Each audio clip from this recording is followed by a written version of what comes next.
The Tour de France, you have to admit, is pretty hard. It amazes me that anyone can finish a single day, let alone the whole thing. But suppose, just suppose, that the Tour set out to be so hard, so gruelling, so absolutely impossible, that only one man would finish. Crazy idea? Well, yes, I suppose it is. But that was the plan. You see, the Tour started to sell newspapers, to sell the newspaper that organised it. But the man at the top, a chap called Henri Desgrange, well, he'd lived through the time when the Germans invaded France and surrounded Paris and fired their guns at the people inside until they gave up. It wasn't the First World War, no, France won that, but the war before it. Desgrange was shocked, embarrassed. He'd seen how young men in France were so sickly because of their food, because they never got exercise or fresh air if they lived in cities, and because there were still the sort of diseases we don't have now. He'd seen all that, and how kids weren't good enough for the army, and that, he reckoned, was why France lost. Selling papers, then, wasn't enough, not for Henri. He wanted supermen, healthy hunks, who'd inspire kids and make them want to get out and be sporty and happy and everything else. And if just one man could get to the finish, he'd be the hero to inspire all France.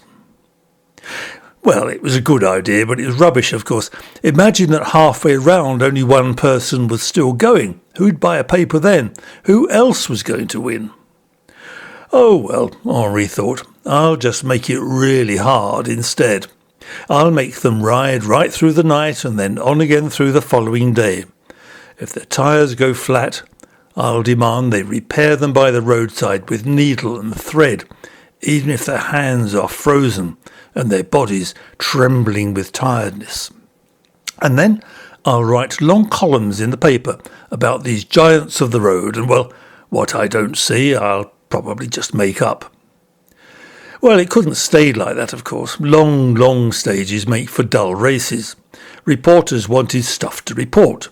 Radio, when it started, and then television, wanted races that ended not just whenever the riders happened to get there, which was sometimes an hour apart. They wanted the finish in the afternoon when people were listening. Well, I still reckon it takes the Superman to ride a single stage, to ride the whole race, let alone win it.